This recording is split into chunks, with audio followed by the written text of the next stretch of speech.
Buenas tardes a todos. Como presidente de la Sociedad Española de Microbiología, es un honor el estar aquí esta tarde con todos ustedes y al hacer, dirigirles unas breves palabras de introducción acerca de la sesión que esta tarde vamos a tener de una mesa redonda titulada One Health y resistencia a los antibióticos. Esta sesión forma parte del ciclo que venimos desarrollando desde el mes de septiembre como complemento, como complementaria a la exposición sobre microbiología que venimos realizando desde el 8 del 9 de septiembre que se inauguró y que todavía se podrá visitar hasta el día 8 de diciembre. Esta exposición tiene el título de Microbiología explorando más allá de lo visible y se podrá visitar, como digo, en el Museo Nacional de Ciencias Naturales aquí en Madrid. Este ciclo de conferencias y mesas redondas forman parte, pues ya digo, tratamos una serie de temas. Hoy hemos pensado que precisamente en esta semana tan señalada en la temática de resistencia a los antibióticos, pues era la oportunidad para tener pues una sesión que además, pues como ahora nos va a presentar a los tres ponentes que van a intervenir, a los que aprovecho para darles las gracias por brindarse y por colaborar con nosotros en esta sesión de hoy. Nuestro moderador va a ser Víctor Jiménez Cid. Y ya por último, pues simplemente agradecer, por un lado, al Museo de Ciencias Naturales, al Consejo Superior de Investigaciones Científicas, que a través de su fundación pues también ha financiado pues en parte los gastos de este ciclo, y a la Sociedad de Amigos del Museo, que que colaboran con nosotros en la organización de estas sesiones y que tan magníficamente están realizando su labor. Por último, pedir disculpas porque, el aforo es limitado, todavía por razones de seguridad y demás, no es posible el que puedan asistir presencialmente más personas.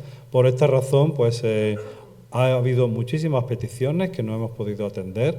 Se va a retransmitir o se está ya retransmitiendo. Doy también la bienvenida a aquellos que nos estén viendo desde sus casas o oficinas y demás, o despachos o laboratorios.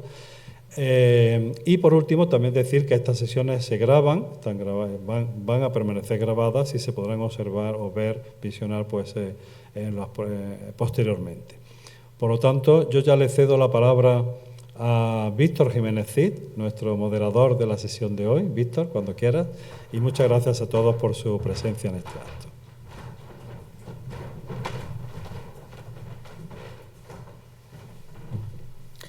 Muy bien, muchas gracias, Antonio, y muchas gracias a la SEM, a la Sociedad Española de Microbiología, y por supuesto a la Sociedad de Amigos del Museo, al propio museo y al CSIC, y a todos vosotros por estar aquí y los que estáis también en streaming.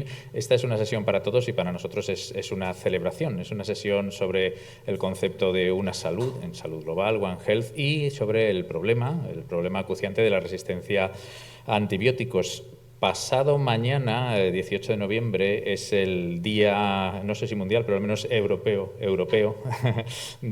sobre la concienciación sobre el uso racional de antibióticos. Habrá un acto en me parece que este año es online, ¿no? Pero tradicionalmente el Plan Nacional de Resistencia a Antibióticos lo organiza en el Ministerio de Sanidad.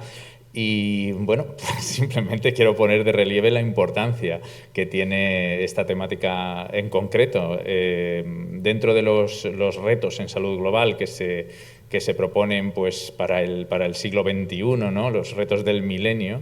En este ámbito, por un lado, se hablaba de los virus emergentes, pandémicos, y por otro lado de la resistencia a antibióticos como las prioridades para abordar a nivel global en el siglo XXI desde el punto de vista de la biomedicina, salud pública, etcétera, etcétera. Luego estamos a ese nivel. Y la manera de abordar esto es una manera multidisciplinar y por eso quizás tenemos aquí a representantes que tienen un perfil investigador y un perfil complementario entre sí que más o menos abordan esta perspectiva, ¿no?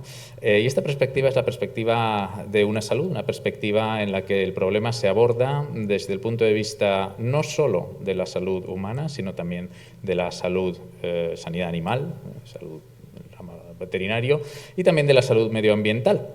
Y aquí tenemos a los tres vértices del triángulo esta noche con nosotros. Tenemos pues a Fernando Vaquero, que ahora le presentaremos como uno de los faros, ¿no? Como ha dicho hace un momento un compañero nuestro, Álvaro San Millán, uno de los faros en la microbiología para todos nosotros. Que bueno, pues quizás va a representar aquí el vértice del triángulo de la salud humana, aunque es una persona que no tiene fronteras desde el punto de vista intelectual, como podréis comprobar en un momento. Tenemos a Bruno, que bueno, es veterinario y es un gran investigador y por tanto pues, puede representar en este triángulo un poco abierto, en este caso, a la sanidad animal. Y tenemos a José Luis Martínez, que bueno, es una de las personas más respetadas en el campo de la ecología microbiana, también como investigador en la comunidad científica, ¿no? de nuestro país, y podríamos considerar que es nuestro vértice medioambiental. Así que vamos a integrar estas tres visiones y vamos a disfrutar de su aportación y de la interacción también con todos los que estáis aquí hoy. Simplemente yo lo que voy a hacer es presentar a los tres ponentes y luego pues voy a moderar la sesión. La presentación que voy a hacer es muy breve porque a mí me gustaría destacar que lo más interesante de estas personas, para los que les conocemos, es su dimensión humana, y eso es muy difícil de resumir en un momento. Lo que sí puedo resumir es lo más físico, es decir, su dimensión intelectual que queda reflejada en su currículum, ¿no? En primer lugar intervendrá el profesor Bruno González Zorn, es catedrático de la Universidad Complutense de Madrid y dirige el grupo de investigación de resistencia a antibióticos. Además trabaja en cooperación, estaba hace unos días en Ghana, él ha promovido intervenciones muy importantes para salud, microbiología, etcétera, epidemiología allí en Ghana. Él hizo el postdoctoral en el Instituto Pasteur de París y pues tengo que destacar que ha sido uno de los premios Jaime Ferran, ¿no? que otorga la Sociedad Española de Microbiología, y que dentro del campo de la investigación en microbiología, en personas que están iniciando su carrera como investigadores, pues es el galardón de mayor rango que tenemos, ¿no? en este ámbito. Y no solo ha ganado el premio, sino que ha sido mentor de la persona que ha ganado el premio este año, que es Álvaro, que acaba de recibirlo aquí en una sesión previa que hemos tenido. Yo creo que Bruno necesita más presentación que esta, y lo que quiero es que luego él aporte su visión sobre la importancia que tiene el tema de la resistencia a antibióticos y cómo él la aborda. Él ha sido nombrado muy recientemente, y además te damos la enhorabuena, como asesor de la OMS en este tema, en el tema de resistencia a antibióticos, hace unos días, ¿no? hace un par de semanas, y por tanto pues es la persona más indicada para presentarnos esta temática desde ese punto de vista. El profesor José Luis Martínez, tengo aquí un breve currículum que él mismo me envió en 3 líneas. Es químico de formación y microbiólogo de profesión. La vocación no la refiere, pero seguramente que anda por aquí, por filosofía, ya lo sabía. Yo cuando digo que la dimensión humana de estas personas va más allá de su currículum, lo vais a comprobar en un momento. Bueno, él dirige el Laboratorio de Ecología y Evolución en la Resistencia a Antibióticos en el Centro Nacional de Biología, en el Consejo Superior de Investigaciones Científicas, y tiene un currículum dilatadísimo en el aspecto de ecología, de transferencia de elementos de resistencia, etcétera, en ambientes naturales y también, pues, por supuesto, con impacto en salud medioambiental, salud humana, salud animal. Y por último, pero no menos importante, tenemos aquí ni más ni menos que al profesor Fernando Vaquero. Él es médico, pero bueno, él ha sido quizás el padre de varias generaciones de microbiólogos más allá del ámbito de la medicina. A mí me gusta decir que es un humanista, para muchos de nosotros es un modelo intelectual en el que más allá de la ciencia pues está esa vocación humanística y esa facilidad y ese don de comunicar, como comprobaréis. Y él fue presidente de la SEM, como ha comentado Antonio, desde el año 74 al año 78, pero profesionalmente pues ha sido jefe de la sección de microbiología del Hospital Ramón y Cajal, director del Instituto Ramón y Cajal de Investigaciones Sanitarias, en fin, tiene una carrera dilatadísima y un índice H que, bueno, pues en fin, está pues en la estratosfera, pues porque es una de las científicos más influyentes de nuestro país, y en concreto su carrera se ha centrado precisamente en, pues en la resistencia a antibióticos y la transferencia de la resistencia a los antibióticos. Ha ganado un montón de premios. Yo fui testigo del premio André Lwow, que le otorgó la FEMS, me parece que fue en el Congreso de Maastricht hace unos años, pero tiene muchísimos más que yo no voy a mencionar aquí porque os aburriría. Y además es miembro de la Academia Europea de Microbiología. Es una inspiración para todos nosotros y la verdad es que este triángulo que tenemos de Speakers One Health yo creo que va a ser bastante integrado, como veréis, así que sin más preámbulos yo ya no me enrollo más, me voy a dedicar a moderar, que es lo mío, y voy a darles la palabra a los ponentes. Os ruego que ocupéis vuestros sitios. Yo creo que Fernando puede estar en medio, Bruno aquí a mi vera, que es complutense, y José Luis por allí. Muchas gracias a todos por haber venido, por estar aquí, por compartir este momento, y bueno, pues vamos a celebrar esta semana de resistencia a antibióticos aprendiendo un poco de cuál es la temática. Te paso la palabra, Bruno.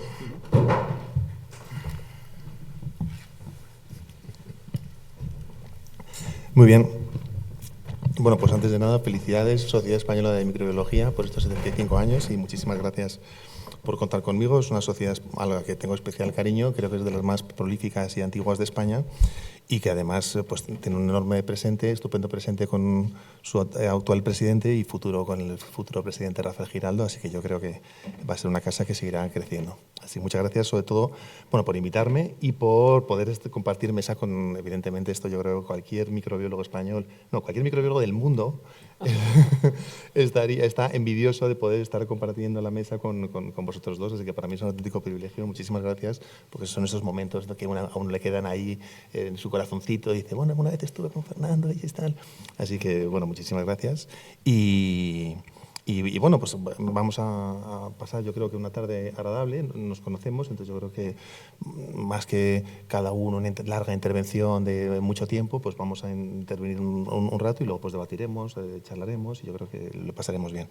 Como no todo el mundo que asiste es como veo muchos microbiólogos, pues tengo tendencia, a lo mejor ya voy a hablar ya de plásmidos, de KPCs y de INKN, pero a lo mejor he pensado que a lo mejor es un buen momento para, así en unos pocos minutos, establecer un poco las bases de la situación en la que estamos actualmente en el mundo, que podríamos pensar en qué situación estamos, cómo hemos llegado a esta situación, y luego todo se presta a debate, y luego qué posibles soluciones cómo podemos afrontar este problema. Nuestra situación en la que estamos es que la resistencia a antibióticos mata a personas todos los días. En España mata a más personas que los accidentes de tráfico todos los días. Son pacientes anónimos, de los cuales pues, se habla poco. Son pacientes que mueren, unos en un hospital por una Acinetobacter baumannii resistente a carbapenemas, otro en otro hospital por un Staphylococcus aureus resistencia intermedia a vancomicina, pero diariamente van muriendo y muchas veces no tienen voz porque mueren de patologías distintas y de enfermedades distintas en distintos sitios, y a veces yo creo que debemos recordarlo. La resistencia a antibióticos mata diariamente a más personas que los accidentes de tráfico en España. La previsión es que para el año 2050, si no hacemos nada, está la previsión en el 2014. Si no hacemos nada, en el año 2050 más de 10 millones de personas morirán anualmente por la resistencia a los antibióticos. Esa es más o menos así brevemente la situación actual. ¿Cómo hemos llegado a esta situación? Pues porque durante mucho tiempo pues ha habido muchas muertes por enfermedades bacterianas en los seres humanos, pero sin embargo desde que empezamos a utilizar clínicamente los antibióticos, más o menos en los años 30-40, ¿se me oye bien? ¿Quiere que hable más alto? Es que veo que está gesticulando. ¿Todo bien? Vale. Por eso, era mi duda. Habla despacito para que la intérprete del... Que hable despacio, eso es imposible. Eso no cuentes con ello, lo voy a intentar, pero no es la primera vez que lo intento y fracaso siempre. Perdona, lo voy a intentar. En los años 30-40 empezamos a utilizar clínicamente los primeros antibióticos y ya Fleming dijo en su discurso, sí, es muy fácil que las bacterias se hagan resistentes a los antibióticos. En los siguientes años empezamos a descubrir prácticamente todos los antibióticos que conocemos actualmente. En los años 50, 60, 70, 80, eso como la época dorada del descubrimiento de los antibióticos, y prácticamente todas las familias de antibióticos que conocemos actualmente y que utilizamos fueron descubiertas en esos años. Hasta que en los años más o menos 70, 80, la situación es que teníamos realmente una especie de superávit, podemos decir, de antibióticos en el mercado, y para cada infección el clínico podía elegir entre 3, 4, 5 moléculas antibióticas distintas que funcionaban muy efectivamente contra pacientes y contra cualquier infección bacteriana, y entonces la industria farmacéutica se centró en otro tipo de moléculas, ¿sí? Se centró en el descubrimiento y el desarrollo de otros tipos de moléculas, y el resumen es que hoy día llevamos 30 años sin descubrir un antibiótico nuevo y sin una familia nueva de antibióticos, y utilizando todos esos antibióticos, el mismo arsenal de antibióticos durante todos estos años. Ahora tenemos unos altos niveles de resistencia y, por lo tanto, como comentaba, una alta mortalidad en el mundo por la resistencia de los antibióticos, pero muy pocos antibióticos nuevos se están desarrollando en el mercado, etcétera. Así como un pequeño resumen. Y luego, ¿qué estamos haciendo? ¿Cómo estamos aproximándonos a erradicar o intentar luchar contra este problema? Sabemos que las medidas que hemos tomado hasta ahora no han sido especialmente efectivas. Bueno, lo que vemos en todos los mapas, y se va a publicar uno pasado mañana, yo ya lo he visto, en ningún país de la Unión Europea las resistencias a antibióticos retroceden. En todos los países de la Unión Europea, a pesar de que podemos considerar que la Unión Europea es el país donde de forma más estricta se está luchando contra la resistencia a los antibióticos, en todos los países está aumentando o manteniéndose. Entonces, algo estamos haciendo mal o algo podemos hacer. Decía que la predicción era que en el 2014 era que 50 millones de personas morirían, pero esto era sin contar con pandemias como COVID.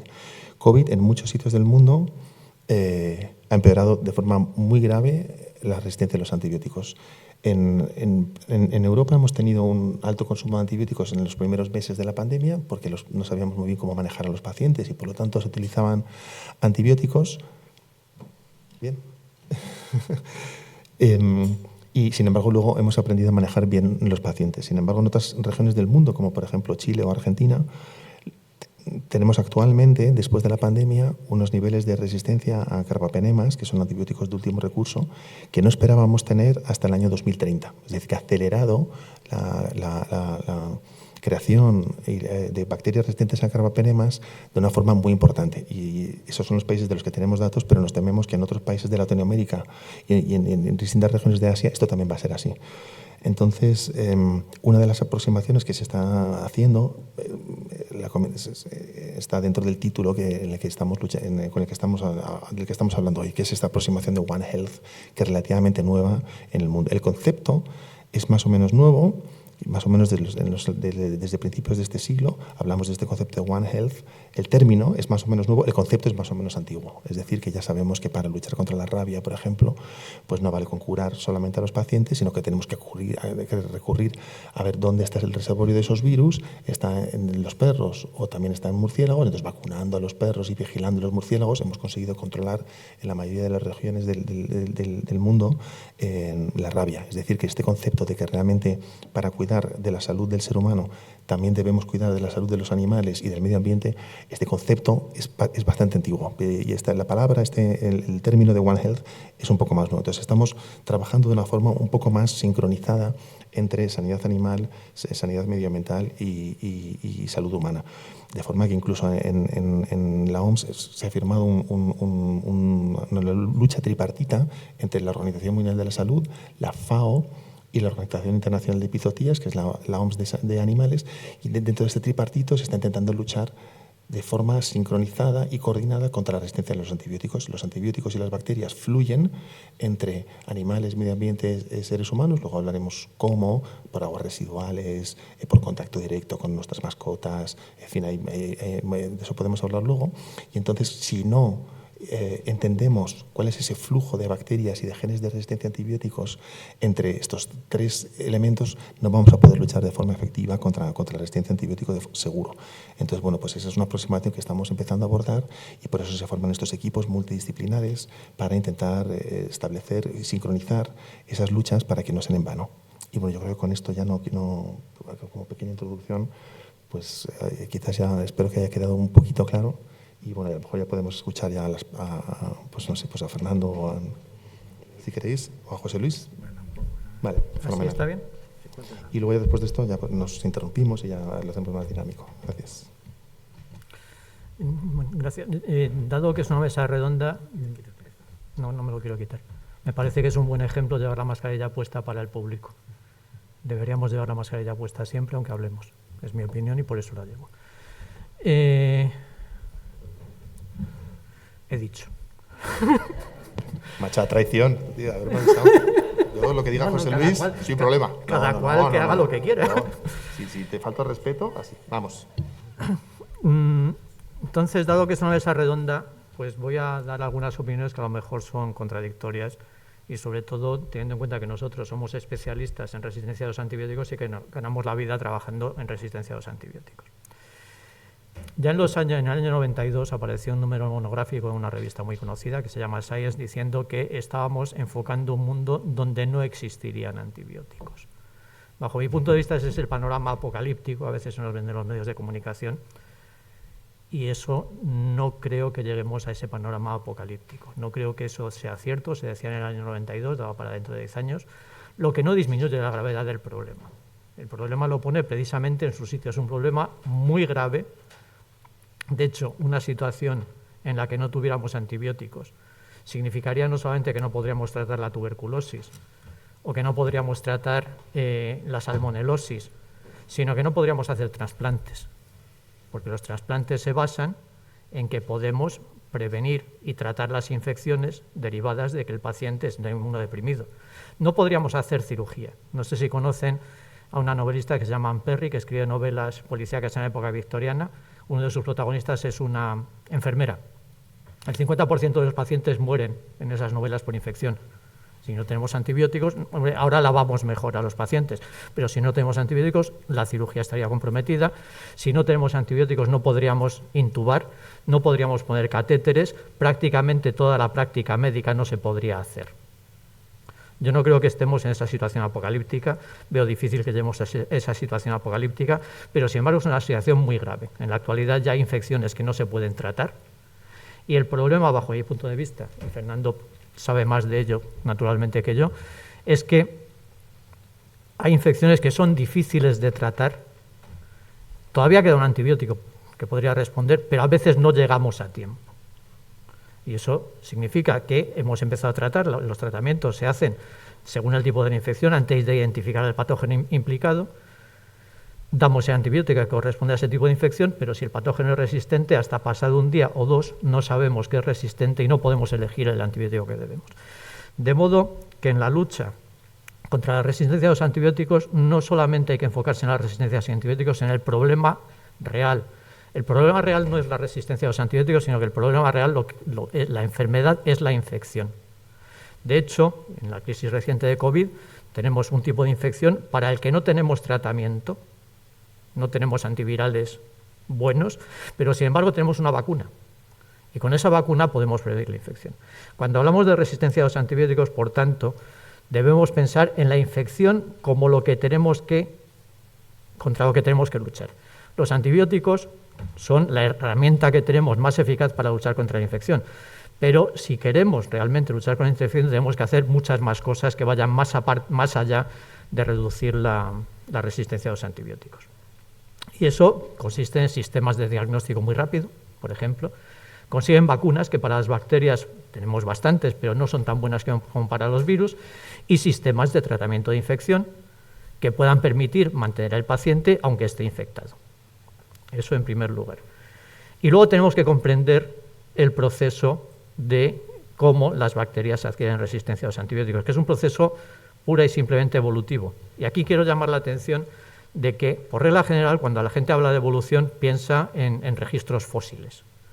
Y con registros fósiles uno no hace experimentos, uno infiere que algo ha evolucionado de algo porque lo observa y de ahí deduce lo que ocurrió hace millones de años. Con las bacterias no pasa eso y con la resistencia a los antibióticos no pasa eso. Nosotros podemos estudiar la evolución en tiempo real, podemos estudiar la evolución tanto en los pacientes como en un experimento controlado en el laboratorio. De modo, y esto también es otro aspecto que yo creo que es importante, que la evolución puede beber de la resistencia a los antibióticos para inferir las leyes. El estudio de la resistencia a los antibióticos nos sirve para inferir reglas evolutivas, de un modo experimental, que con otros sistemas es imposible hacer. Una vez dicho esto, ¿en qué consiste la evolución de la resistencia a los antibióticos? La resistencia a los antibióticos se adquiere esencialmente por dos modos. Uno es porque las bacterias tienen cambios genéticos, mutaciones, de modo que se hacen resistentes a las drogas. Otro es porque son capaces de adquirir genes que provienen de otros organismos mediante transferencia genética. Cuando se lucha contra la resistencia a los antibióticos, la mayor parte de las intervenciones que se han hecho, esencialmente, exceptuando en los hospitales, que también hay aislamientos, ha sido para reducir la presión selectiva para evitar que emerjan mutantes o que emerjan cepas resistentes a los antibióticos. Es decir, la única acción, y creo que eso son palabras de Fernando, prácticamente que ha habido en la comunidad científica para eliminar la resistencia a los antibióticos es disminuir el uso de los antibióticos. Eso está bien, no está mal, pero llega un momento en que no podemos disminuir más, porque nuestro problema no son los antibióticos, nuestro problema es la infección. Y si tenemos que tratar la infección, tenemos que utilizar antibióticos. Y ahí viene otra cosa que se dice mucho, y es que la resistencia a los antibióticos emerge por el mal uso de los antibióticos. Eso no es totalmente cierto. El mal uso de los antibióticos hace que la probabilidad de que la resistencia a los antibióticos emerja sea mayor, pero el uso de los antibióticos en general, y eso, como cualquier biólogo evolutivo dirá, hará que emerjan organismos resistentes. Y ahí tenemos que tener en cuenta también las poblaciones bacterianas. En un simple tubo de ensayo de un cultivo microbiano, en 1 mililitro hay más bacterias que individuos humanos hay en toda la Tierra. De modo que las posibilidades de que la resistencia emerja, y eso lo vemos en el laboratorio, si uno plaquea un cultivo en un medio selectivo con antibióticos, aparecen mutantes resistentes a los antibióticos. Son inmensas. La resistencia a los antibióticos siempre va a aparecer, hagamos lo que hagamos. Y por tanto tenemos que tener sistemas que no solamente se basen en impedir la emergencia, que está bien, sino también en impedir la diseminación. Y ahí es donde viene el concepto de One Health y de Global Health del que hablaré a continuación. ¿Cómo se distribuye la resistencia a los antibióticos? Las bacterias pueden aparecer en distintos ecosistemas y se pueden mover entre los distintos ecosistemas. Hay bacterias que infectan animales y que infectan humanos. Si esa bacteria adquiere una resistencia en un animal y se puede transferir a un humano, transfiere esa resistencia al humano. Y eso llevó a prohibir el uso de antibióticos como para el engorde de animales en Europa. Ahora bien, ahí hay que tener en cuenta que no todas las bacterias que infectan animales infectan humanos, ni todas las bacterias que infectan humanos infectan animales. Y hay un aspecto que no se ha analizado suficientemente, y es cuáles son realmente los vectores que permiten el paso de la resistencia de animales a humanos, y basar nuestros estudios en estos vectores. Es decir, no solamente tratar la emergencia, sino también tratar las rutas de transmisión. Y dentro de las rutas de transmisión, que se ha enfocado mucho al papel de los animales, tanto los animales de granja como los animales de compañía, incluso las aves migratorias que pueden portar bacterias resistentes de un continente a otro, es muy importante lo que vertemos en los ecosistemas naturales.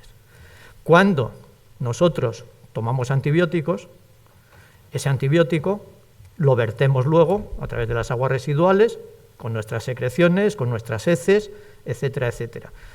Alguna parte es inactiva en el cuerpo, pero la mayor parte sale tal cual. Y también vertemos todas las bacterias patógenas y no que tenemos. De modo que lo que aparecen en los ecosistemas naturales, en las aguas residuales, son las bacterias patógenas y comensales, con los genes de resistencia y los antibióticos también. Si queremos romper las barreras de transmisión, tenemos que intervenir ahí. De ahí es el concepto One Health. No es un concepto realmente técnico. ¿Cuáles son las rutas de transmisión de la resistencia?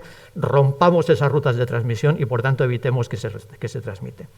Y hay un ejemplo que se publicó hace unos años del modo de transmisión de una beta-lactamasa que inactiva antibióticos de la familia de las penicilinas, que se origina en la India, poco después aparece en Inglaterra, a través de un viajero posiblemente. ¿Cuál es la ruta de transmisión? En Inglaterra es contacto entre personas.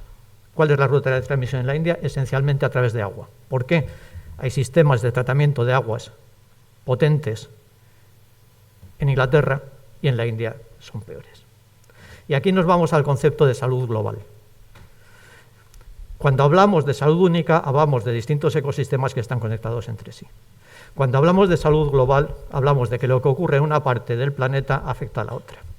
En el caso de salud única, un país puede establecer normativas de modo que intervengan los distintos ecosistemas. En España podemos decir que a partir de todas las poblaciones tienen que tener plantas de tratamiento de aguas residuales, o podemos decir que hay que poner plantas de tratamiento de aguas residuales en los hospitales, y tenemos la competencia para hacerlo.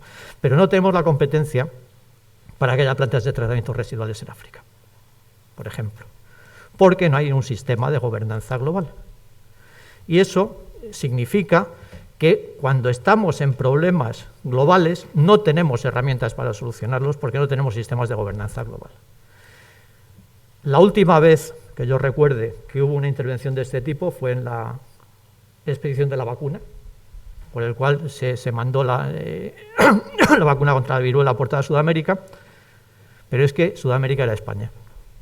Es decir, no es que fuera global, es que era España, era el país y se podían hacer intervenciones. De modo que podemos establecer intervenciones a nivel de salud única, a nivel de país, pero las intervenciones globales que requeriría para luchar efectivamente contra este tipo de asuntos, de todo lo que sean las enfermedades infecciosas, no tenemos sistemas de gobernanza adecuados donde se fuerce a los sitios a hacer lo que debe hacer. Yo me planteo, por ejemplo, si no sería más útil para evitar la resistencia múltiple a los antibióticos, poner plantas, que pagamos plantas de tratamiento de aguas residuales en África, donde la diseminación de resistencia a través de agua es rampante, y luego aparecen aquí a través de tuberculosis multiresistentes, por ejemplo, que el lugar donde más se originan es en el centro de África y vienen a través de migración a Europa. Y aquí, ya lo último de lo que quería hablar es sobre qué significa salud pública. Por salud pública, por regla general, la contraponemos a salud privada. Es decir, sistemas, pues, o bien basados en fondos públicos o bien basados en fondos privados. Sin embargo, yo quiero contraponerlo con lo que realmente significa salud pública. Salud pública es cuando una enfermedad no se puede curar tan solo utilizando la salud individual. Quiero contraponer salud pública con salud individual. Si yo en este momento sufro un infarto y muero aquí mismo, sería muy desagradable para la audiencia, también sería espectacular para Internet, posiblemente tendría un montón de seguidores, pero a ninguno de ustedes les afectaría. A nadie le afectaría. No es un problema de salud pública, es un problema de salud individual. Sin embargo, si yo tuviese ébola y de aquí a una semana muriese, posiblemente la mitad de los que están aquí también morirían. Eso es lo que significa salud pública, que lo que afecta a uno afecta a todos los demás. Y mientras no tengamos sistemas que permitan intervenir de modo global en la salud de todos los individuos simultáneamente, bajo mi punto de vista, la lucha contra las infecciones en general, que como digo es el problema, y con la resistencia a los antibióticos, realmente tendrá muchos problemas.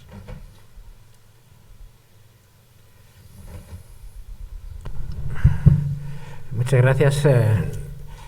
Puedo presentar un modelo matemático que muestra que si todos ustedes tienen la máscara puesta, yo me la puedo quitar.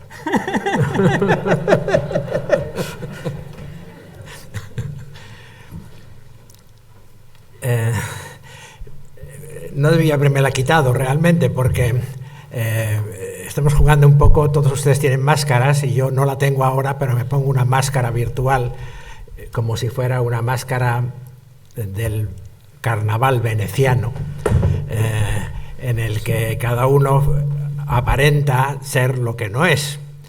Ha sido una de mis intenciones toda mi vida, aparentar lo que no soy. Soy médico y no soy de los peores, además, pero realmente me gusta mucho, desde el primer momento de mi profesión, la ecología. Incluso he intentado ver a los enfermos desde el punto de vista de la ecología. Y cuando era estudiante incluso hice un estudio de sociología médica para intentar ver los comportamientos ecológicos que influyen sobre los pacientes. No viene al caso. Quiero empezar diciendo que quisiera que esta sesión, aparte de la inauguración que se ha hecho y del premio Álvaro San Millán, esté un poco dedicada a una persona que todos nosotros admiramos y que es miembro de honor de la sociedad, y es Julian Davis, que el año que viene cumplirá 90 años en absoluta actividad en su laboratorio de Vancouver, en la Columbia Británica, siguiendo, pensando y seguramente montando en bicicleta, aunque lo dudo ya, pero vamos, siempre le ha gustado mucho. Y a este señor quería dedicarle esta conferencia porque en el año 2008, ya hace 14 años ya, o algo así, yo organicé en Madrid, creo que tú estabas también, una reunión que se llamaba Cambios medioambientales, comunidades microbianas e infección, indicando, por lo tanto, esto que estamos hablando hoy, que el medio ambiente en su conjunto, los cambios medioambientales que están sucediendo o que pueden suceder, en parte de carácter antropogénico, es decir, producido por la actividad humana, pueden dar lugar a alteraciones en las comunidades microbianas, no humanas, sino globales, y esto a su vez tendría una influencia en las infecciones. En aquella reunión, que se publicó en una buena revista europea, Julian Davis escribió un prefacio o un prólogo, él también participó en la reunión, en la que decía exactamente: todo depende de todo lo demás. Todo depende de todo lo demás. Es una frase que exactamente muestra o os muestra a vosotros lo que significa salud global. Todo depende de todo lo demás. Él dice que esa frase le fue sugerida por una excursión que hizo a unas islas donde encontró a los indios Jaina en un archipiélago que está delante de Vancouver, que se llama el archipiélago de la Reina Carlota. Y había unos indios primitivos canadienses que los mantienen, como se mantiene a todos los indios, como una especie de museo viviente, como sabéis, y que le dijeron esa frase: todo depende de todo lo demás. Y entonces uno puede pensar, qué sabios eran estos indios y qué ignorantes nosotros, lo cual es completamente una imagen falsa, porque simplemente los indios Jaina, cuando dijeron esa frase de carácter apodíctico, pues simplemente lo habían dicho porque estaban en una etapa precientífica. Entonces, en las etapas precientíficas,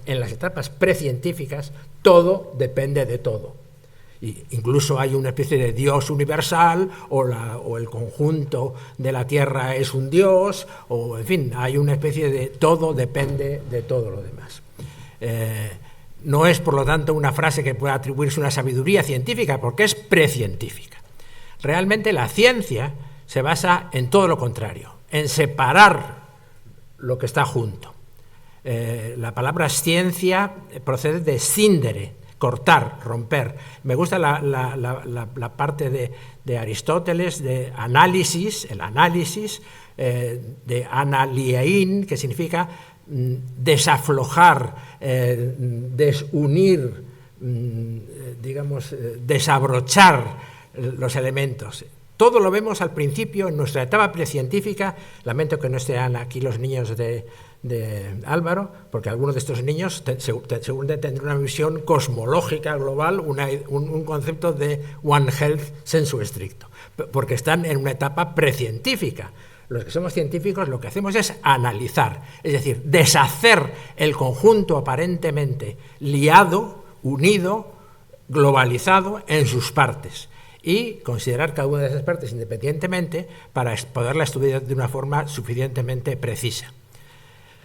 En microbiología, esto se hizo en primer lugar, como sabéis, por Leeuwenhoek, el primero que vio que en los microbios, que no se sabía ni lo que eran, se vio que eran partículas, es decir, elementos individualmente diferenciados.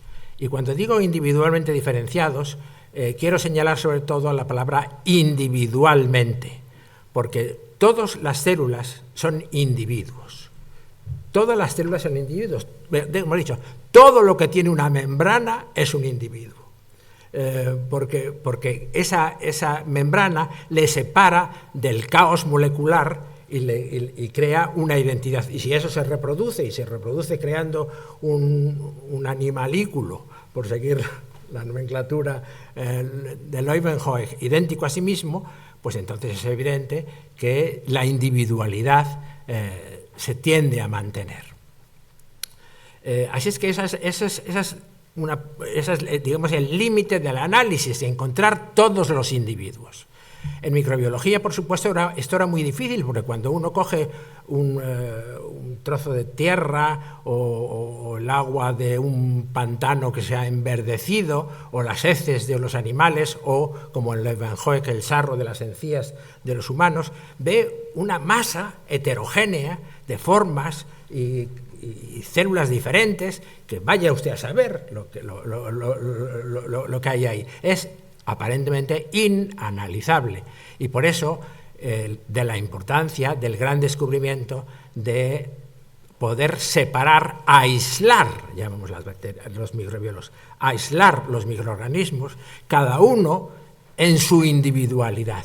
Y eso se hizo, como sabéis, en el año 1881, cuando Robert Koch, que era médico, como yo, en la reunión de medicina, Congreso Internacional de Medicina en Londres, 1881, describió por primera vez las placas de agar, era gelatina primero, pero bueno, después ya enseguida pasó al agar, pero en fin, las placas sólidas, en las cuales las bacterias podían sembrarse y obtener colonias, y cada una de esas colonias era el resultado de la reproducción de un individuo.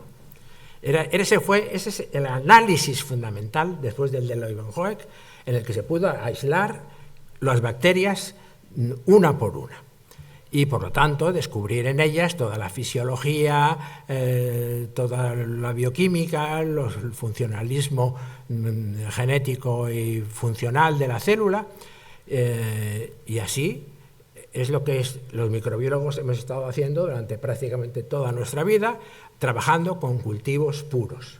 Pero claro, hay que recordar, o mejor dicho, no deberíamos haber olvidado que los cultivos puros no existen en la naturaleza. Todo está mezclado, todo depende de todo, como incluso también en los microbios. Por eso, hasta que pasó 100 años, hasta 1983, creo, pues Pace y otras personas en Indiana, la Universidad de Indiana, empezaron a trabajar sobre la estructura del RNA ribosómico y empezaron a hacer metagenómica. Es decir, no las características de una bacteria aislada, sino las características genéticas o la definición genética de un conjunto enorme de bacterias, que puede tener 500 o 1000 especies conjuntamente. Y todo eso lo trato como una sola unidad. Eso es la metagenómica. Así es que se ha pasado de 100 años de considerar individuos microbianos a 100 años después, considerar esas masas que ya nos reconstruyen un poco lo que son las globalidades que nos interesan en esta tarde. La globalidad en que las bacterias se intercomunican entre sí, como habéis dicho los dos, fluyen, me parece que has utilizado tú la palabra, Bruno, y no sé qué has dicho tú, flujo has dicho tú, ¿no? Flujo, y tú has dicho rutas de transmisión y de interconexión entre las bacterias. Bueno, Dicho esto, se puede uno plantear realmente que realmente los microorganismos evolucionan, como ha dicho José Luis, individualmente, pero también colectivamente. Y ahora cada vez más estamos seguros de que la evolución se produce simultáneamente, a nivel individual y a nivel colectivo. Es decir, como individuos y como colectividades, y que las colectividades funcionan como individuos. Ese concepto yo creo que me parece fundamental, porque es como si hubiéramos empezado a expandir nuestra capacidad de comprensión del mundo, habiéndolo disecado previamente, y que ahora lo estamos como reconstruyendo la realidad, que la realidad es una enorme, infinita diversidad, pero una diversidad interconectada, una diversidad que produce un tejido, el tejido de la vida, finalmente, en el que influyen todos. Aquí tenemos que todos estos individuos microbianos tienen, y es una de las especialidades del joven José Luis que tengo a mi lado, todos los seres microbianos contienen genes de resistencia. Muchos, además, para antibióticos que aún no se han descubierto y que a lo mejor no se descubrirán jamás, pero los genes de resistencia están allí. Se puede llamar a eso genes de resistencia. Muchos de ellos no son genes de resistencia, son genes de funciones metabólicas que casualmente sirven también para hacer a la bacteria resistente a los antibióticos.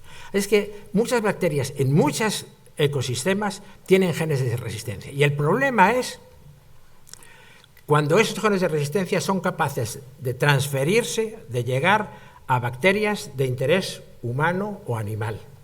Entonces, cuando llega el problema, ¿cómo se produce esa llegada, esa mezcla en ese conjunto microbiano universal?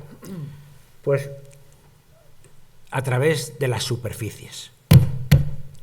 Todos los humanos, mejor dicho, todos los seres vivos nos encantan las superficies, tanto para saludar a un amigo como para colocarnos de pie sobre un estrado. Toda la vida se basa en nuestro amor a las superficies. Por supuesto que los seres vivos también tenemos superficie.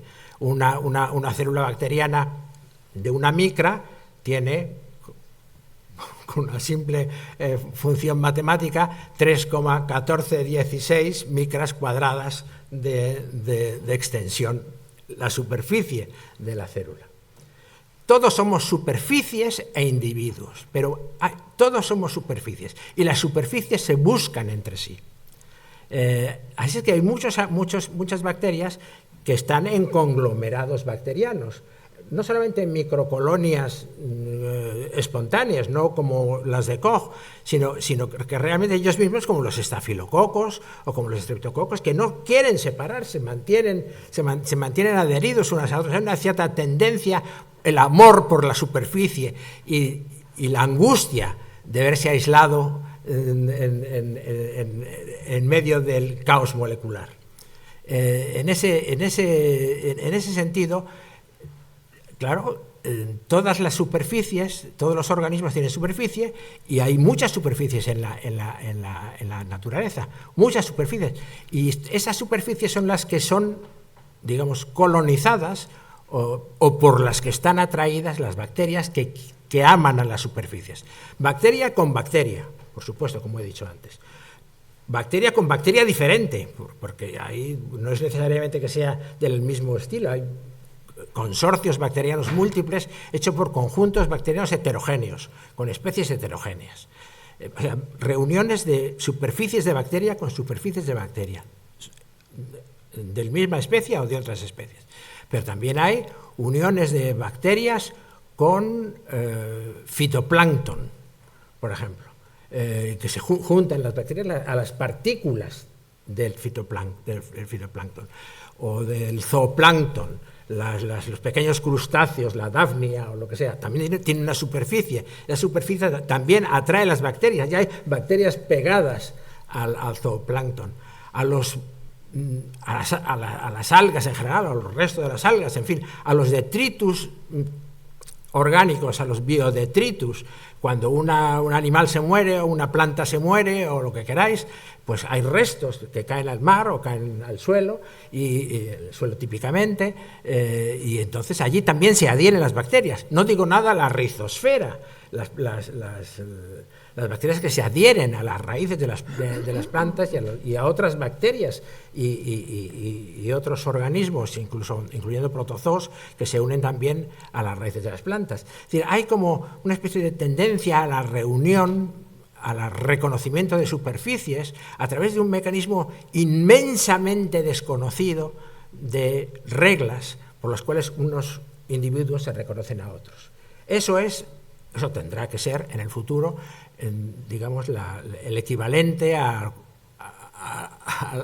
cuando se vio en Watson y Crick las afinidades de unas bases nucleotídicas por otras. Aquí habrá también un diccionario de interacciones entre los seres vivos que estamos lejos de comprender, y que no solamente nosotros, seguramente los nietos de los niños de Álvaro empezarán a hacer algo acerca de ese tema. Una vez dicho esto, quiero decir que esas uniones de bacterias entre sí o con otros organismos forman partículas. Es decir, que al fin y al cabo lo que nos interesa es que las bacterias están generalmente en partículas. En nuestro propio intestino probablemente hay micropartículas de conjuntos bacterianos específicos, que es funcionalmente afines o porque están mejor juntos por alguna razón o ecológicamente. En fin, imaginemos el mundo microbiano como un mundo adherido a partículas. Y las partículas a su vez se adhieren entre sí.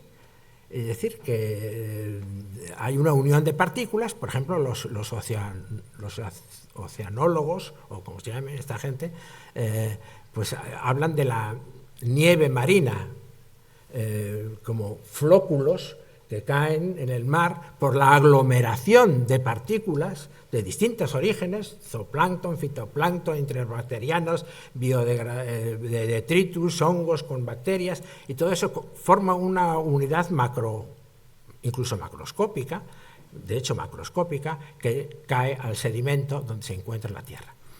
Así es que hay muchas partículas, y el problema ahora es cómo evitamos o cómo hacemos para que esos encuentros, esos flujos que decías tú, se minimicen, porque en esos flujos es donde aparece la resistencia a antibióticos.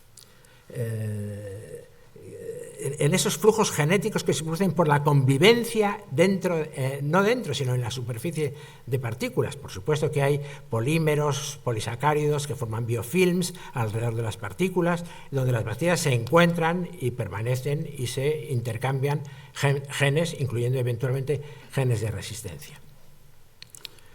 Es, por lo tanto, una cuestión de reconocer la importancia de las partículas cargadas de microbios en el mundo, y que realmente a través de ese mecanismo pues habría que considerar la posibilidad de trabajar mejor en la prevención de esa dinámica perversa de la interacción de partículas que pueden llegar a ponerse en contacto con el hombre.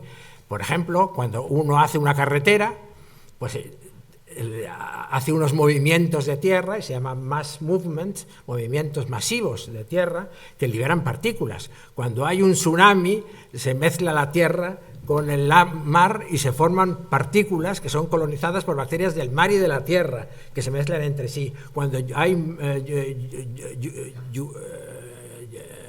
Cuando llueve muchísimo, pues entonces pasa lo mismo, se mueven, cuando hay mareas, cuando hay volcanes. No sabemos si la ceniza de los volcanes constituye partículas explotables en el sentido de colonizables microbiológicamente.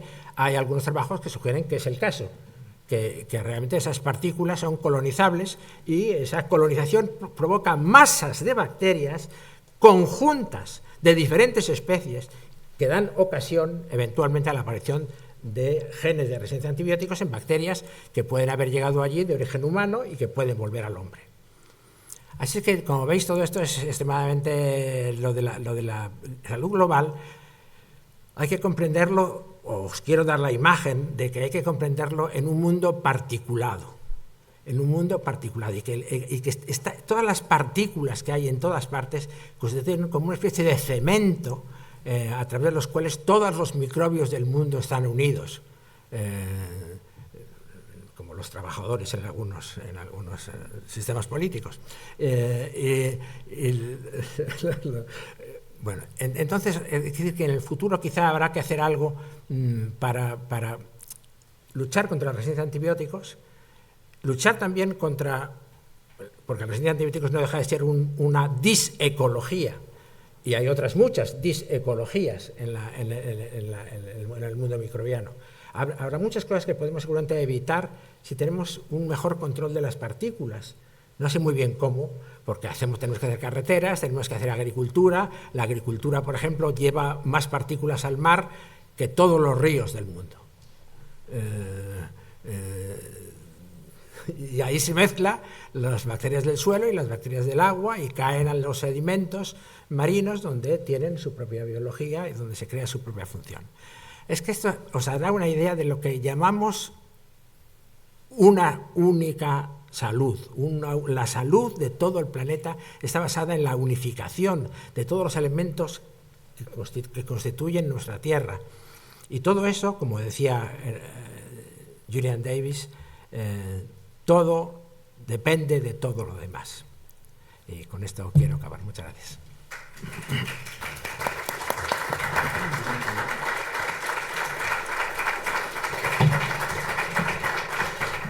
Muchas gracias, Bruno, José Luis y Fernando. En fin, vamos a centrar el tema porque el nivel intelectual ahora mismo nos tiene un poco abrumados. Os voy a hacer un resumen un poco de lo expuesto hasta ahora. Bruno nos ha dado una pequeña perspectiva histórica sobre el problema de la resistencia a antibióticos, esos números terribles, ¿no? Pues 10 millones de muertos anualmente en el 2050, 33.000 muertes asociadas ahora mismo en esa pandemia silenciosa en Europa cada año, etcétera, etcétera. José Luis nos ha hablado de la relevancia que tiene, esa visión ecológica en la que efectivamente todo está relacionado con todo. Y Fernando nos ha dado una visión de la interdependencia, ¿no? Incluso él ha subrayado esas relaciones, ¿no?, de las unidades dentro del todo, basadas en una relación espacial, ¿no?, ese contacto entre superficies. Pero la microbiología es muy compleja y yo añadiría aquí algo que escuché en la anterior sesión de esta mesa redonda, y es que también hay una interacción en el tiempo. Fijaos que según se van derritiendo, el otro día Carlos Pedro salió, lo contó aquí, según se van derritiendo los hielos en los casquetes polares, se van liberando bacterias que quedaron encerradas ahí hace 700.000 años en el Pleistoceno.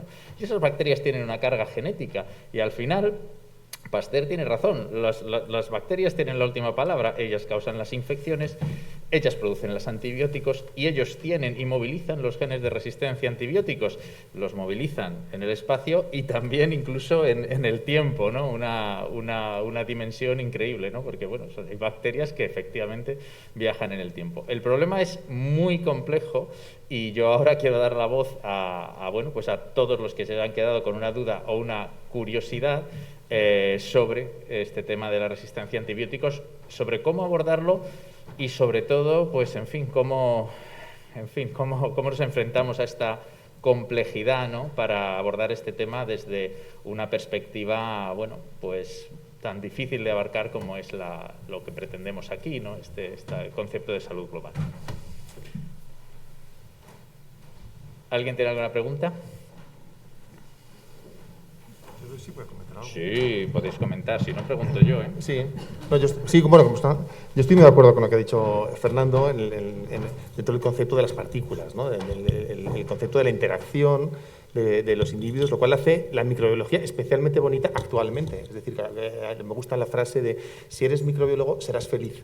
Es decir, que nosotros, que es de Fernando, es decir, que hemos pasado del individuo de estudiar la pequeña bacteria y tal, ahora estamos empezando a entender poco a poco, con técnicas de metagenómica, con técnicas de evolución in vitro, como decía José, estamos empezando a rascar la superficie de esas interacciones tan complejas entre las partículas en distintos ecosistemas. Entonces, eso es un poco lo bonito de esta temática, que realmente surge un poquito y es consecuencia de las crisis, ¿no? O sea, realmente las crisis nos llevan a que distintos aspectos de la ciencia puedan florecer, ¿no? Hemos visto con la vacuna de RNA mensajero, que estaba ahí prácticamente sin utilizar, y de repente una crisis nos ha llevado a utilizarla profundamente. Ahora mismo, el hecho de que tengamos esta crisis de los antibióticos está haciendo florecer y está haciendo la microbiología especialmente bonita e interesante. No solamente estamos aproximándonos a luchar contra las bacterias con nuevas moléculas antibióticas, que se puede hacer, pero sino hay muchísimas estrategias muy novedosas, una de ellas intentando comprender este flujo de las partículas, otras que intentan utilizar los propios fagos, o sea, virus que comen, para luchar contra las bacterias de sus propias herramientas, otras que vacunas, pero no clásicas, sino unas vacunas antivirulencia, por ejemplo. Se están explorando vacunas que se dan a los individuos que permiten que las bacterias desarrollen menos factores de virulencia en el individuo, lo cual le da tiempo al propio sistema inmune a poder con esa infección, como decía José Luis. Se están desarrollando moléculas, por ejemplo, que absorben ese antibiótico que tenemos en el colon. Cada vez que tenemos un tratamiento antibiótico, la mayoría del antibiótico lo secretamos por vía urinaria o por vía digestiva. Hay moléculas que se están dando ya actualmente a pacientes que absorben esas moléculas activas de antibiótico y por lo tanto inactivan el antibiótico en el colon y por lo tanto causan menos presión selectiva dentro del individuo y también en las aguas residuales. Entonces es muy bonito ver cómo están surgiendo y emergiendo técnicas de diagnóstico rápido. Es decir, a veces ni siquiera hace falta una nueva molécula, con que aceleres un 50% el diagnóstico y puedas decirle rápidamente al clínico qué antibiótico tiene que dar, ya, a lo mejor ya salvamos un montón de vidas, ¿no? Entonces, es muy bonito ver cómo a nivel de investigación, y por eso la Sociedad Española de Microbiología creo que será especialmente presente y relevante e importante, hay muchísimas estrategias que muchas veces no están relacionadas directamente con la producción de antibióticos para luchar contra estas infecciones, no incluye la prevención, etcétera. Sí, si no hay ninguna intervención del público en este momento, la hay. Pues adelante. Bueno, muchísimas gracias.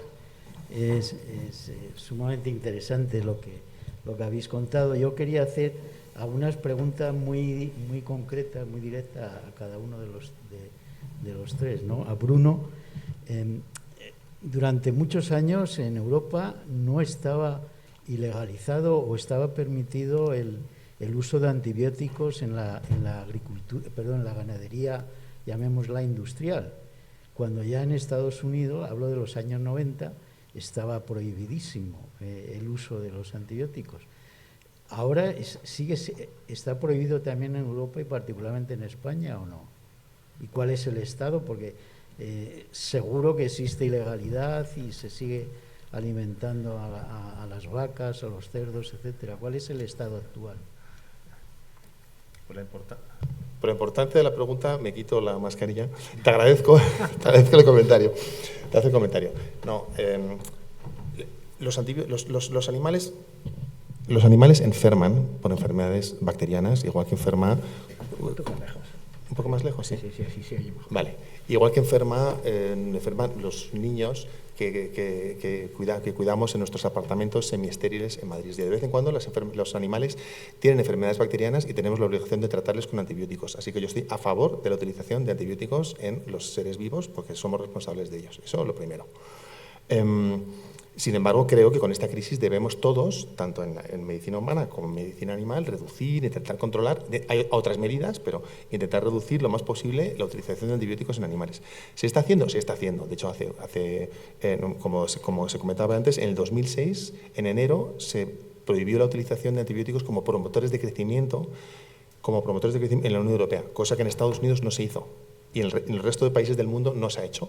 Hasta hace 2 años. Hasta hace 2 años solamente en Estados Unidos se ha prohibido la utilización de antibióticos como promotores de crecimiento de aquellos antibióticos que se utilizan en medicina humana directamente, pero otros promotores de crecimiento y otros antibióticos se utilizan.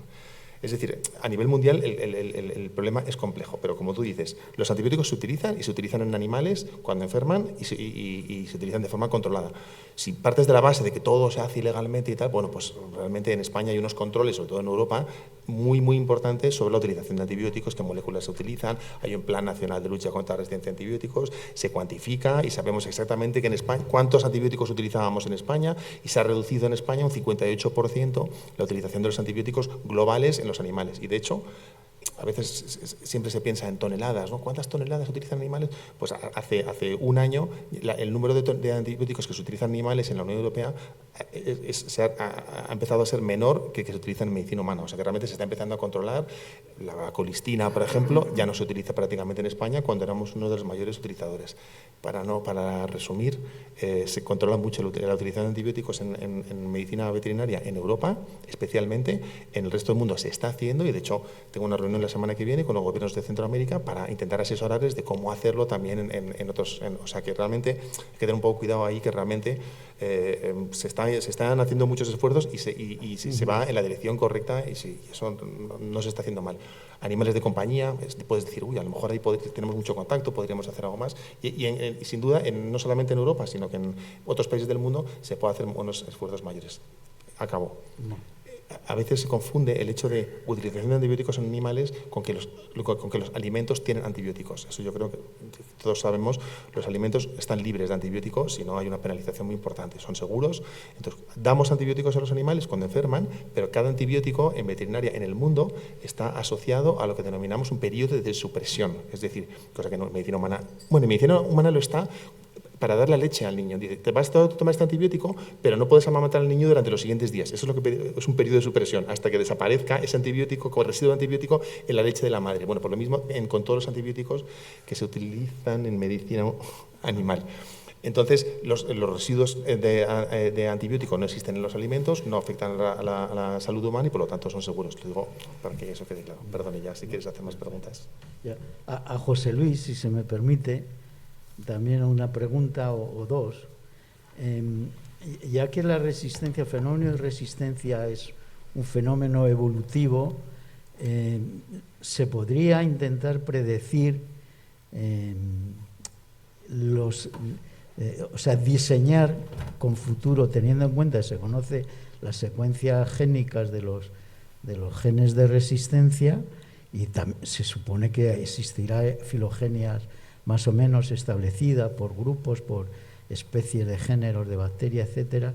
¿Se podría predecir, diseñar para hacer en tiempo muy corto, hacer unos antibióticos a la carta para cada sujeto, por ejemplo? No.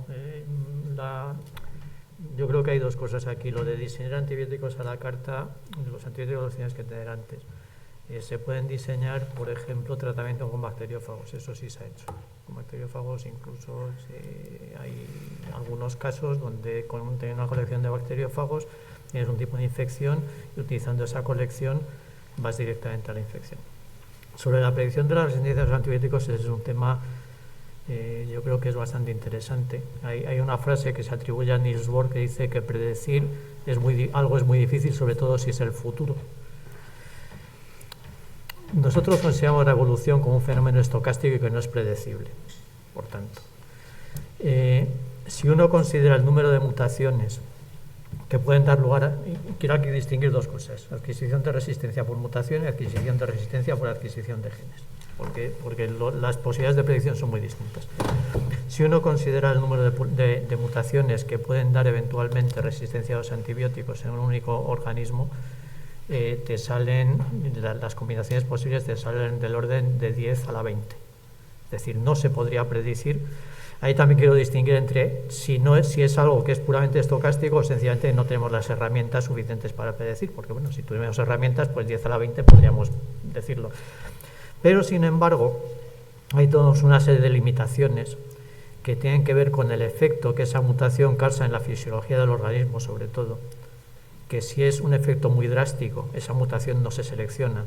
De modo que en realidad cuando uno mira aislados clínicos, se repiten las mutaciones que aparecen. Y cuando uno hace experimentos en el laboratorio a un antibiótico nuevo que todavía no ha salido al mercado, uno puede ver que aparecen solamente un número limitado de mutaciones. Y eso sí sirve para decir, bueno, como la bacteria se va a ser resistente por esto, vamos a modificar el antibiótico de modo que cuando aparezca esta resistencia, la bacteria no se haga resistente. O sea, yo ahora creo que resistencia debida a esa mutación, cabe la posibilidad de predecirla. Y además hay una parte que es muy interesante, y es que cuando uno evoluciona, cuando uno analiza en detalle la evolución de la resistencia, ve que asociado a la resistencia aparecen otras cosas. La resistencia a los antibióticos se debe esencialmente a mutaciones en los blancos de los antibióticos, que son proteínas esenciales, en los transportadores de los antibióticos, que son transportadores, por ejemplo, de aminoácidos, o en sistemas que expulsan los antibióticos, etcétera, etcétera. Todos esos elementos son muy importantes para la fisiología bacteriana y están muy adaptados, han evolucionado a lo largo de millones de años, de modo que están optimizados para que funcione. Cuando eso se muta, la bacteria ya no está optimizada y tiene lo que se llama un coste competitivo, de modo que crece peor y eventualmente, si creciera en ausencia de antibióticos, podría desaparecer. Pero además sufre cambios en el metabolismo. Entonces se pueden diseñar, para recuperar los antibióticos que ya existen, se pueden diseñar moléculas que exploten esos cambios metabólicos que tienen las bacterias resistentes, de modo que se utilicen para ayudar a los antibióticos y matar específicamente a las bacterias resistentes. Un fenómeno también evolutivo que se puede explotar es que cuando una bacteria se hace resistente a un antibiótico puede hacerse sensible a otro. Y esto también se puede explotar. Eso respecto a mutación. Respecto a la adquisición de genes, creo que podemos predecir razonablemente las rutas de transmisión, una vez que ese gen existe. Ahora, cuando ponemos un nuevo antibiótico en el mercado, no podemos saber si hay un gen en algún lugar que pueda dar lugar a la resistencia al mismo. Porque el universo, como ha dicho Fernando, de genes potenciales de resistencia es del orden también de 10 a la 10. Entonces, ¿dónde va a saltar Yo apostaría, por ejemplo, que va a saltar de aguas, porque tenemos muchos casos en los que las bacterias, los genes de resistencia a los antibióticos que están en las bacterias patógenas, emergen a partir de bacterias que están en el agua, Shigella, Aeromonas. Muy bien. Pues eso ya me lleva a la última pregunta, y supongo que para Fernando, puesto que es médico y tiene muchísima experiencia clínica, ¿se puede establecer una regla general de resistencia a antibióticos y grado de virulencia de los patógenos? Quiero decir, a mayor resistencia, a mayor virulencia, o al revés. Porque eso, claro, quiero decir, una bacteria es resistente, pero si no es muy virulenta... Pues... Vamos a ver, si una bacteria es resistente y se la está tratando con un antibiótico al cual es resistente, esa bacteria se va a multiplicar más y va a resultar más virulenta, en el sentido de que no ha sido frenada en las primeras etapas de su desarrollo por los antibióticos. Ahora está muy de moda, y es uno de los temas que me interesa a mí personalmente, lo que se llama el crítico primer día. Es decir, lo que podemos hacer por curar a un enfermo de una enfermedad infecciosa bacteriana, en este caso, es lo que hacemos el primer día. ¿Por qué? Porque en el primer día hay pocas bacterias todavía, y sabéis que el número de bacterias es inversamente proporcional a su sensibilidad. Si hay muchas, son más resistentes, por un efecto puramente de lo que llamamos efecto de inóculo. Un inóculo grande es más resistente. También porque ya han crecido hasta el límite de lo que pueden crecer en el tejido y se encuentran probablemente en fase estacionaria, o bien están frenados por los elementos de defensa del cuerpo. Y las bacterias que no se multiplican no son sensibles a los antibióticos, no genéticamente, fenotípicamente. Es decir, que por eso habría que aprovechar hipotéticamente, y también eso lo dejo para los herederos de nuestras generaciones de microbiólogos, hay que estudiar muy bien lo que se llama la biología de la infección en el primer día. ¿Cuál es la cinética de crecimiento de las bacterias en los tejidos durante las primeras horas? ¿Qué importancia tienen ahí la defensa innata y la defensa celular? que están eventualmente reduciendo las bacterias y potenciando la posibilidad de actuar los antibióticos. La idea que teníamos hace unos años, y yo lo he propugnado incluso, vamos a esperar a ver qué bacteria tiene para ponerle el tratamiento adecuado, el antibiograma. Hay que esperar, pero claro, esperar es 3, 4 o 5 días, y en ese momento ya la bacteria ha hecho todo lo que tenía que hacer y es muy difícil de tratar, sea o no resistente a los antibióticos. Fijaros la cuestión. Entonces, claro, ahí tenemos dificultades. Cambio a otra cosa, antes de que me hagas otra pregunta, sobre una cosa que se ha dicho. Es que tenemos que ser realistas, por desgracia. Los humanos somos así y nos movemos por lo que nos movemos. Y los antibióticos dependen en gran parte en su desarrollo de la industria farmacéutica. No se puede hacer antibióticos específicos para tratar a muy pocos individuos, porque eso no es económicamente viable. De hecho, los antibióticos no son económicamente atractivos para la empresa farmacéutica, en general, porque curan. Si tú estás tomando una cosa contra el colesterol, no te cura, te previene. Si estás tomando algo contra la hipertensión, no te cura, te previene, y por lo tanto estás tomando toda tu vida esa pastilla. Ahora, si realmente el antibiótico te cura, se acabó, y al día siguiente ya no vas a la farmacia. Y además son extraordinariamente baratos. Y además es muy barato.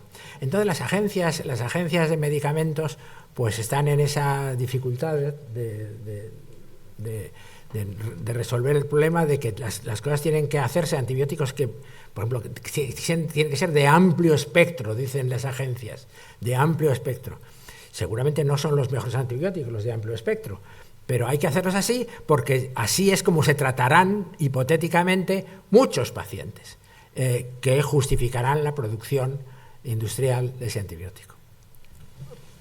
Sí, bueno, tú has tocado... Sí, un segundo. Has tocado el tema de la medicina personalizada, no a lo mejor con ese término, pero yo creo que realmente vamos a hacer la medicina personalizada, yo eso lo tengo claro. Y lo que comentaba Fernando ahora en este último momento, precisamente como se ha reconocido ya hace un tiempo que ese es el problema,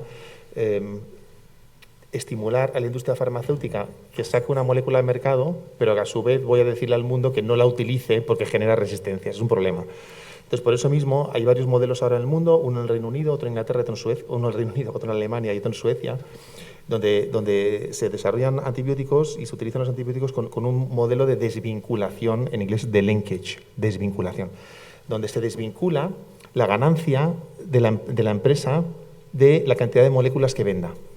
Y ese modelo es el que ahora se está imponiendo porque se ha visto efectivamente que el modelo comercial tradicional no tenía sentido. Entonces ahora el siguiente antibiótico que salga al mercado en el Reino Unido va a salir ya desvinculado. Y desvinculado significa que la empresa que lo saque ya tiene un beneficio asegurado por el Estado de todos los años, tantos millones de libras, independientemente de que se vendan y se utilicen muchas moléculas o pocas. Entonces, esos son los modelos que están intentando estimular el desarrollo de nuevas moléculas, porque efectivamente el de desarrolla algo, pero que luego en India lo van a copiar enseguida, en China también, y yo voy a decirle a mi gente que no lo compre, que no lo utilice, pues ese modelo no funciona. Entonces, el modelo de linkage es el que se está experimentando actualmente en Europa.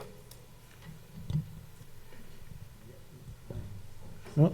Quizá una tontería, pero a mí, con esto de la biotecnología y tal, la incorporación, por ejemplo, sabéis, quizás sea ciencia ficción o producto de mi ignorancia, pero la posibilidad de incorporar moléculas que desactiven los antibióticos una vez que salen y van al medio ambiente, al suelo, al agua, etcétera, ¿eso se sabe algo, José Luis?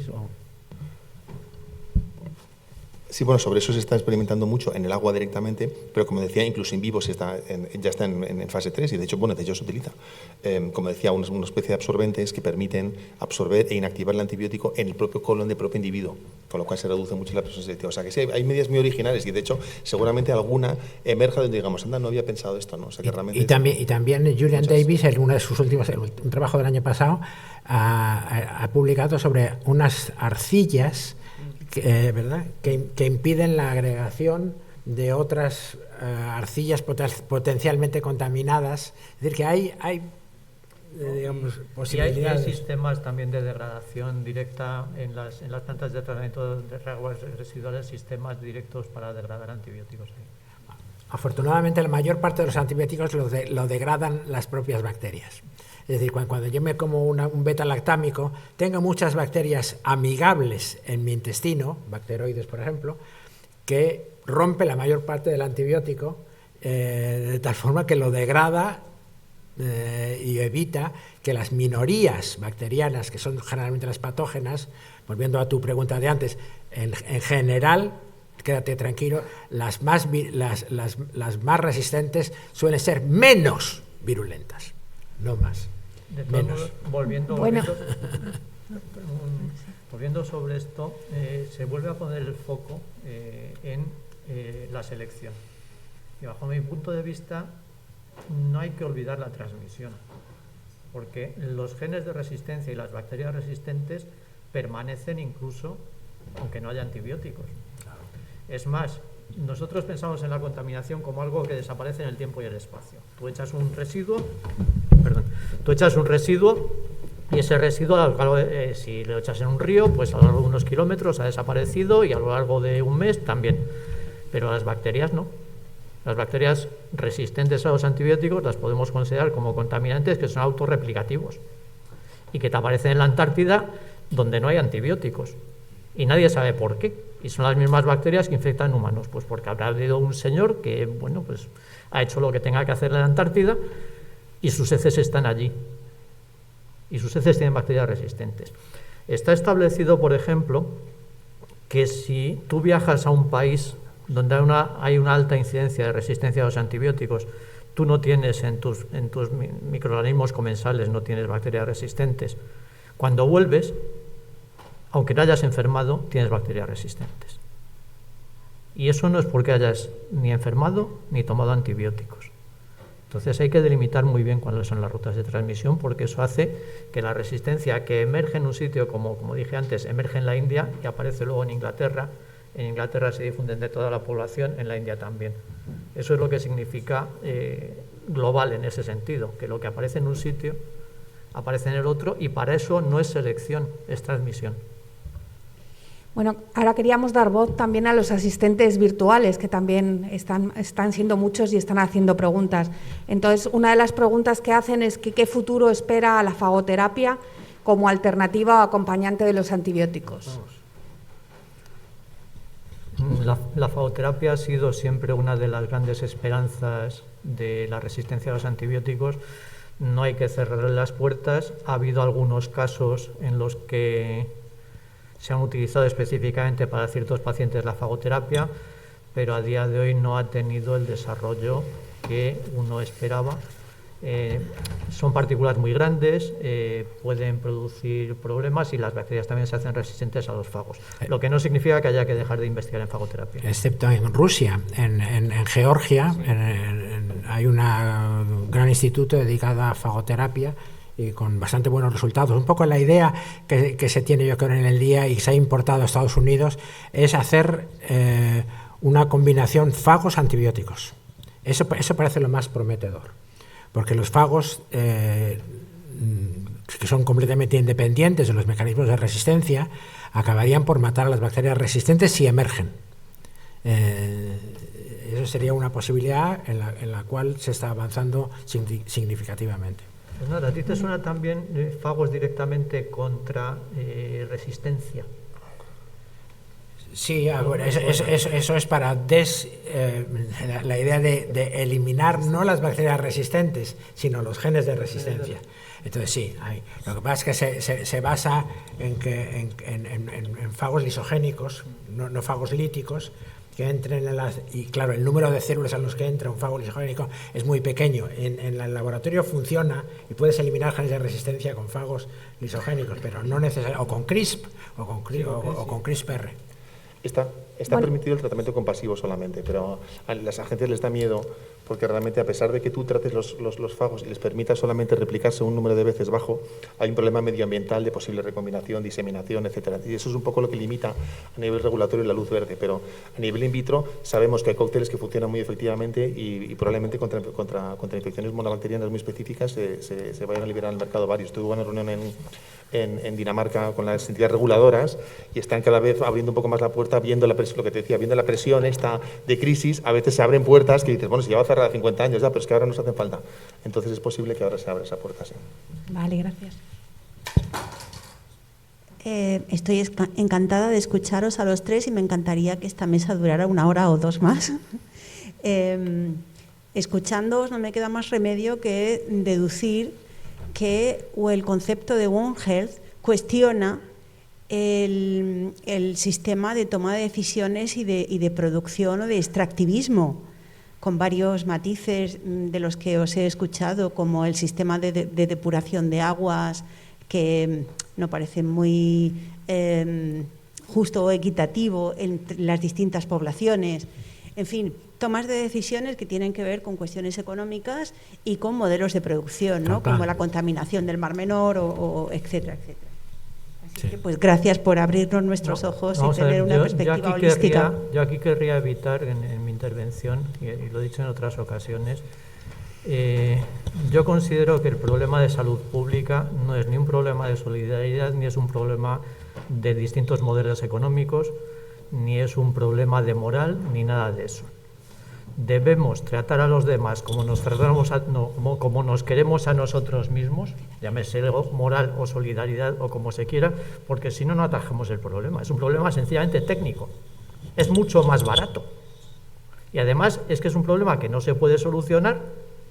Una infección no se puede solucionar si no se trata a toda la gente. Y si tú no detectas inmediatamente a toda la gente. Entonces, para mí es un problema que no tiene que ver ni con modelos económicos, ni con sistemas de solidaridad, ni con economías extractivas. Tiene que ver puramente técnico. La gente que se muere con antibióticos son la gente más miserable. Y más miserable se refiere a la gente que está en condiciones de nutrición, por ejemplo, peores, o sometidas a infecciones mixtas y múltiples, se mueren más. Y los viejos nos morimos más. Menos yo, vamos, pero con alguna excepción. Sí, es verdad. La gente que está en los hospitales. La gente que está en los hospitales, que está enferma por otra causa, y entonces esos son los que, pero de todas formas, esos son los que más se mueren. Realmente, lo que ha comentado antes Bruno, que hay esa mortalidad, es verdad que hay una mortalidad, pero sobre todo en esos grupos de población. Porque hay que tener en cuenta que el apocalipsis al que te has referido, de vamos a pasar a una etapa preantibiótica en la que millones morirán, ya no es verdad. Porque la medicina del 2021 no es la medicina de 1921. Y ahora, una persona que tiene una bacteria resistente y que no se puede tratar, aún así la podemos salvar, porque tenemos posibilidades de resolver su función renal, de mantenerle una ventilación asistida, porque la medicina ha avanzado, la mortalidad por resistencia debería disminuir. Sí. Hay que tener en cuenta que las bacterias no son una bala, no te matan si te dan un corazón, provocan un proceso mortal. Las bacterias provocan un proceso mortal en el cual el principal protagonista frecuentemente eres tú mismo el que te matas.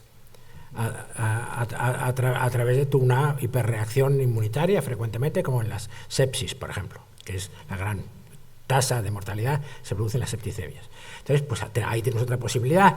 Si nosotros pudiéramos controlar bien en el futuro cómo reaccionamos nosotros frente a las bacterias, resistentes o no, pues quizás sin necesidad de atacar a las bacterias, podríamos atacar al proceso que nos mata a causa de que nos ha llegado una bacteria. Yo sobre eso, de todos modos querría abundar sobre lo que dice Fernando. Hay un aspecto que sí es crítico y hay un aspecto económico que es crítico. O sea, está claro, los estudios de Arestrup sobre presencia de genes de resistencia a los antibióticos en aguas residuales indican que en África hay muchos más que en Europa, a pesar de que en África se utilizan mucho menos antibióticos que en Europa. Y también tiene que ver con cómo la gente sobrevive a una infección. Aquí una salmonelosis, pues tú tienes una salmonelosis y habitualmente sales bien porque te hidratas. En un país donde tú no te puedas hidratar te mueres de diarrea, sencillamente de diarrea. Y eso, efectivamente, hay un aspecto económico. Pero yo lo que quería llamar la atención es que ese aspecto económico que ocurre en ese país no es exclusivo de ese país. Si queremos ser egoístas y resolver nuestros problemas, tenemos que resolver los problemas allí. Porque si no, y eso vuelvo a incidir, eso no es un tema de solidaridad, es un tema técnico. Si no resolvemos la tuberculosis multiresistente en África, no la podremos resolver en España. Nunca. One Health. Y eso es lo que significa Global Health. No, Global Health. Cada país tiene su idiosincrasia, entonces no se pueden exportar las medidas de un país a otro. Hay que entender cada uno de los países, es lo que entiendes un poco trabajando a nivel mundial, y donde te das cuenta que incluso en algunos países del mundo, en muchos países del mundo, el problema no es la sobreutilización de antibióticos, es la falta de acceso a antibióticos, para que te hagas la idea. Es decir, que realmente estas medidas que tenemos que tener en el mundo tienen que ser muy adaptadas a cada una de las circunstancias de cada país. En una la falta de recetas, en otra la falta de atención primaria, pero tienen que estar muy adaptadas a cada país. No se pueden exportar como europeos, que somos muy listos y exportamos. No, eso no es cierto, eso no funciona. Cada país realmente tiene una situación muy particular, una relación con la ganadería, con el medio ambiente, con los antibióticos. Porque en África, porque son los antibióticos de baja calidad que se venden en los mercados. Antes de ayer compré antibióticos de última generación en un mercado que estaban ahí al sol, última calidad, que aceleran la resistencia de los antibióticos porque tienen muy poca concentración de antibiótico. Es decir, que cada país tiene sus circunstancias, entonces realmente el problema es complejo de estas superpartículas que se mueven en el mundo entero y entonces eso estamos intentando disecarlo un poquito para establecer en cada país las medidas que se necesitan.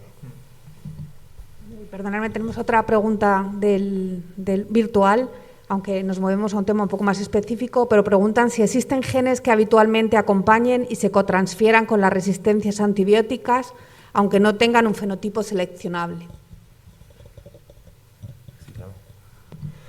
Sí, muchas bacterias, muchos genes de resistencia a antibióticos sabemos que se transmiten en plataformas genéticas que denominamos plásmidos, no hemos hablado aquí de ello.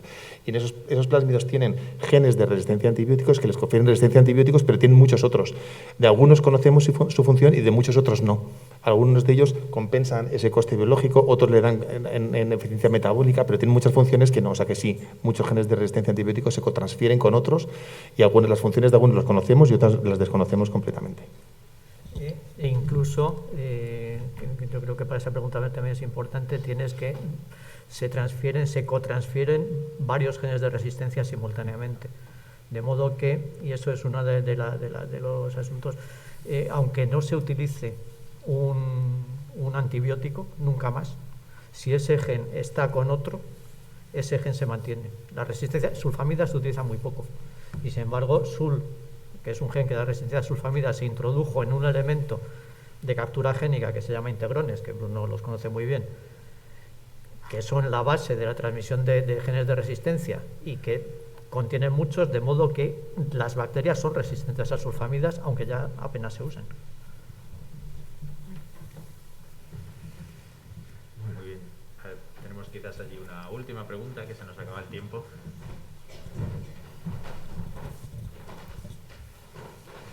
Bueno, buenas tardes. Yo quería preguntar si ustedes, como científicos, piensan que la resistencia bacteriana puede suponer un impedimento para la realización del trasplante de microbiota, porque al fin y al cabo es pasar las bacterias de una persona sana en una disolución a una persona que está enferma y, por ejemplo, una cepa de Clostridium difficile que sea resistente se puede transmitir. Yo creo que yo soy el único de la mesa que tiene experiencia en trasplante. ¿En trasplante fecal humano? Bueno, humano, ella no especifica humano. De cualquier... No sé, si dices humano, te contesto yo. Si dices animal... No importa, somos humanos. Que sepas que yo soy asesor de dos empresas. No. No, sí, la pregunta está muy bien y claro, se ha comparado realmente esa perspectiva con lo de la compatibilidad o incompatibilidad de los trasplantes alogénicos de hígado o de cualquier otro tejido. Es decir, que hay un riesgo relacionado con lo que estás poniendo.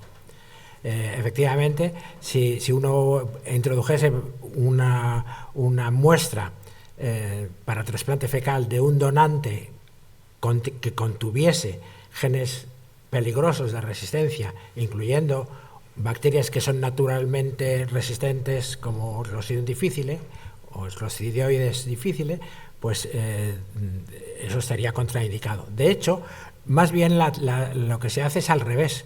Se controla las muestras metagenómicamente por búsqueda de los genes de resistencia en las heces del donante. Y entonces, si no tienen genes de resistencia, hay siempre, desde luego. Pero si no hay ningún gen de resistencia de los que pueden resultar vitales para el tratamiento, pues entonces se puede utilizar sin mayor riesgo. Incluso para decontaminar de resistencia al receptor. Ha habido varios estudios en los que epidemias estaban basadas en que había portadores de bacterias resistentes en el intestino, que lo diseminaban a otros enfermos. Si yo hago un trasplante fecal con flora sensible en ese portador, puedo eliminar la resistencia. Por supuesto, se puede eliminar también Clostridium difficile por trasplante fecal. Yo no sé, me suena que había en algún lugar que estaban empezando a recomendar incluso que pacientes que fueran a entrar en cirugía y que posiblemente iban a tener un tratamiento antibiótico importante, depositaran sus heces antes para poder hacerse autotrasplantes después. Autotrasplantes, sí.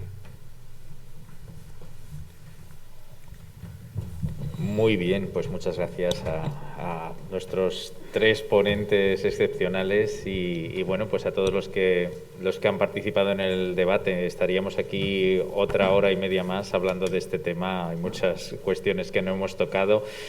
Pasa un poco con el cambio de paradigma también, ¿no? Antes estudiábamos la microbiología, sobre todo en el campo médico, poniendo el foco en el microorganismo infeccioso. Ahora sabemos que la microbiota, es decir, toda esa playa de microorganismos que lo pueblan todo y que son parte de nosotros y de nuestra homeostasis y de nuestra salud son muy importantes. Entonces, otra manera de entender la complejidad del problema es cómo los antibióticos afectan a nuestra microbiota. Realmente muchas de estas bacterias, que son superbacterias que causan problemas, son bacterias de nuestra microbiota, que van a ser al final los reservorios de los genes y los elementos de resistencia. Es decir, es un problema muy complejo en el que hay muchos factores que no han estado en el foco de la investigación durante mucho tiempo y que ahora estamos en un cambio de paradigma, y esto, bueno, pues sería fascinante también discutirlo en profundidad. Así que nada, pues muchas gracias a nuestros tres ponentes. Vamos a darles un aplauso y vamos a cerrar la sesión.